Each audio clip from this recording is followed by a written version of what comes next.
وَإِن نَكَثُوا أَيْمَانَهُمْ، اب آ گئی وہ بات، اگر یہ توڑ دیں اپنی قسموں کو، خلاف ورزی کریں اپنے معاہدے کی، جیسے کہ فی الواقع ہو گیا۔ ہوا کیا تھا؟ میں نے آپ کو بتایا تھا کہ صلح حدیبیہ کے وقت بنو خزاعہ حضور کے ساتھی بن گئے، حلیف بن گئے، بنو بکر یہ قریش کے ساتھی بن گئے۔ اس کے بعد ہوا یہ کہ بنو بکر کے کچھ لوگوں نے رات کو حملہ کیا بنو خزاعہ پر، اور قریش کے بھی کچھ لوگوں نے اپنے چہرے ویرے ڈھانپ کر، اپنی جو آئیڈینٹی ہے اس کو چھپا کر ان کا ساتھ دیا۔ اور وہ ظاہر بات ہے کہ وہ تو بالکل اطمینان سے تھے بنو خزاعہ کے، اب تو صلح ہو گئی ہے، لہذا کوئی خطرہ نہیں ہے، آرام سے سو رہے تھے، ان کا بڑا نقصان ہو گیا۔ وہ پھر دہائی دیتے ہوئے مدینے میں پہنچ گئے کہ یہ ہمارے ساتھ معاملہ کیا ہے، اس کا مطلب ہوا کہ صلح ٹوٹ گئی۔ اس کے بعد ابو سفیان چل کر آئے، انہیں اندازہ ہو گیا تھا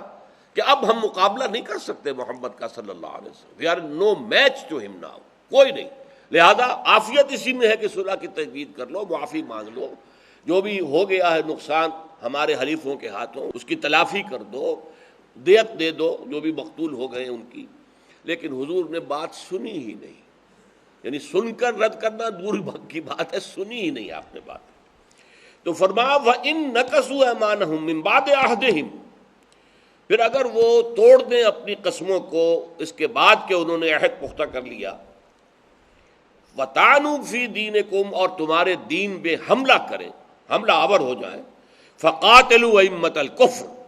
تو جنگ کرو ان کفر کے اماموں سے۔ یہ لفظ بہت اہم ہے، کفر کے امام قریش تھے۔ ویسے تو یہ کہ سارا عرب جو ہے مشرکین پر مشتمل تھا، ان مشرکین میں قریش کی حیثیت کیا تھی؟ ائمۃ الکفر، امام، اس لیے کہ متولی تھے حرم کے، اور اس حرم میں تمام قبیلوں کے خدا رکھے ہوئے تھے۔ اور قریش جو ہے چاہے کوئی فارمل گورنمنٹ نہیں تھی، کوئی حکومت نہیں تھی عرب میں، لیکن یہ کہ انہیں وہ حیثیت حاصل تھی کہ جو حکمرانوں کو ہوتی ہے، انہیں وہ پریولیجز حاصل تھی جو کسی اور کو حاصل نہیں تھی، ان کے کاروان پر، ان کے قافلے پر کوئی حملہ نہیں کر سکتا تھا۔ اس اعتبار سے وہ گویا کہ بے تاج بادشاہ تھے عرب کے۔ فَقَاتِلُوا أَئِمَّةَ الْكُفْرِ، اور ظاہر بات ہے کہ جب تک جڑ سے کسی درخت کو نہ کاٹا جائے وہ دوبارہ جو ہے وہ بن جائے گا، جڑ سے اکھاڑنا چاہیے۔ تو یہ جو امام ہیں کفر کے قریش، ان سے جنگ کرو، یہ ہے در حقیقت کلائمیکس اس کا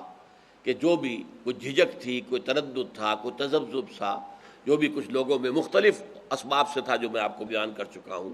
اب اس کے ضمن میں آخری حکم آ گیا، فَقَاتِلُوا أَئِمَّةَ الْكُفْرِ إِنَّهُمْ لَا أَيْمَانَ لَهُمْ لَعَلَّهُمْ يَنْتَهُونَ،